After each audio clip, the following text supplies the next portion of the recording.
सन्तत्वकोटिकमनीय विशेषशोभम् गोविन्दमादिपुरुषं तमहं भजामि आरोलचन्द्रकलसत्त्वनमाल्यवंशी रत्नाङ्गदं प्रणयकेलिकाविलासं श्यामं त्रिभङ्गलयं नियतप्रकाशं गोविन्दमादिपुरुषं तमहं भजामि अंगानि यस्य सकलेन्द्रियवृत्तिमन्ति पश्यन्ति पान्ति कलयन्ति चिरं जगन्ति आनन्दचिन्मय सदुज्ज्वल विग्रहस्य गोविन्दमादिपुरुषं तमहं भजामि अद्वैतमच्युतमनादिमनन्तरूपम् आद्यं पुराणपुरुषं नवयौवनं च वेदेषु दुर्लभमात्मभक्तौ गोविन्दमादिपुरुषं तमहं भजामि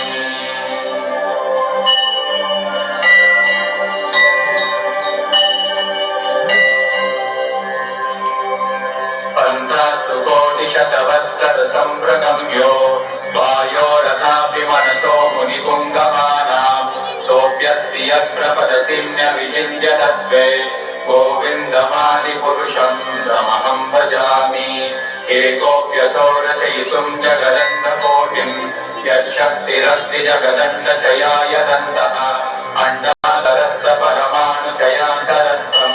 गोविन्दमादिपुरुषं तमहं भजामि यद्भावभावितधियो मनुजास्तथैव सम्प्राप्य रूपमहिमासनयानभूषाः सूक्तैर्यमेव निगमं प्रतितैस्तुवन्ति गोविन्दमादिपुरुषं तमहं भजामि आनन्दचिन्मयरसप्रतिभाविताभिः काभिर्य एव निजरूपतया कलाभिः गोलोक एव निवसत्यखिलात्मभूतो गोविन्दमादिपुरुषं तमहं भजामि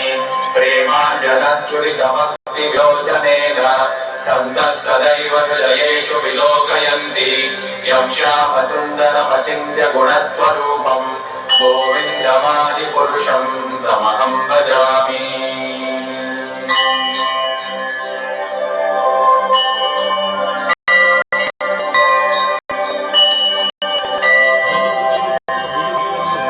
रामादिमूर्तिषु कलानियमेन तिष्ठन् नानावतारमकरोत् भुवनेषु किन्तु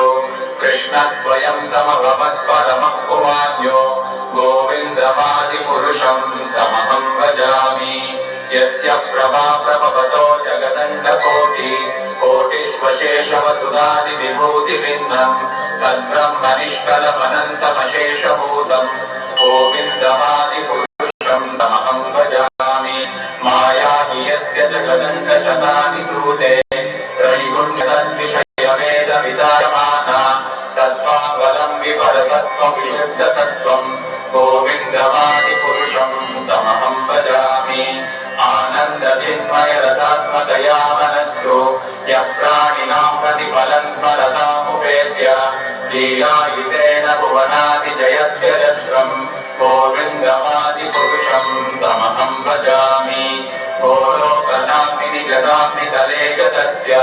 देवी महेश हरिनामसुतेषु तेषु ते ते प्रभावनिजया विविधाश्च येन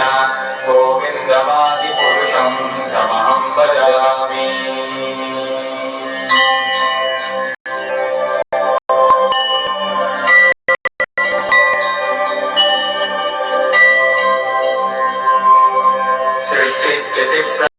सृष्टिस्थितिप्रलयसाधनशक्तिरेका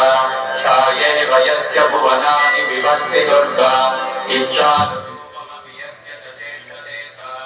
गोविन्दमादिपुरुषं तमहं भजामि क्षीरं यथा नलिविकारविशेषयोगात् सञ्जायते न विततं कृतगस्ति हेतोः यशम्भुतामपि तथा समुपैति कार्यात् गोविन्दमादिपुरुषं तमहं भजामि दीपाचिरेव हि दशान्तराद्युपेत्य दीपायते विवृतहेतु समानधर्मा यस्तादृगेव हि च विष्णुतया विभाति गोविन्दमादिपुरुषं तमहं भजामि यत्कारणान्नवजले भजति स्म योग निद्रामनन्तजगदण्डसरोमकूपः आधारशक्तिमवलम्ब्य परां स्वमूर्तिं गोविन्दमादिपुरुषं यस्यैकनिश्वसितकालमतावलम्ब्य जीवन्ति लोमविलजा जडञ्जनाथाः विष्णुर्मांसैहयस्य कलाविशेषो गोविन्दमादिपुरुषं तमहं भजामि।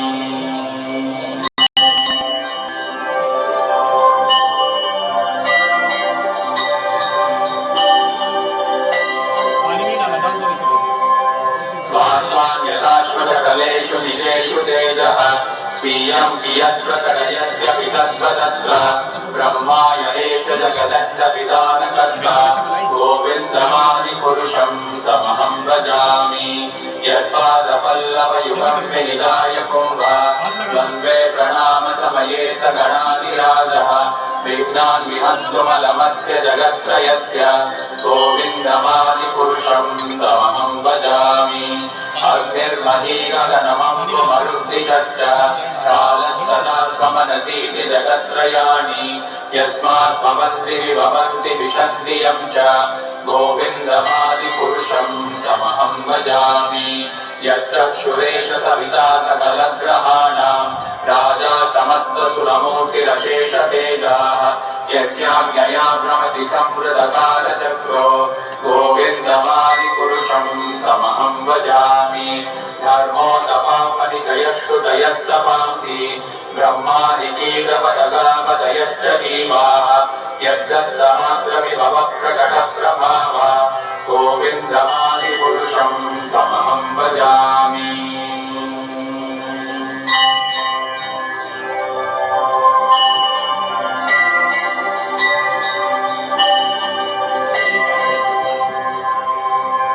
यस्मिन्द्रगोपमतवेन्द्र महोत्स्वकर्म वन्दानुरूपफलभाजनमातनोति कर्माणि निर्दहति किन्तु च भक्तिभाजां गोविन्दमादिपुरुषं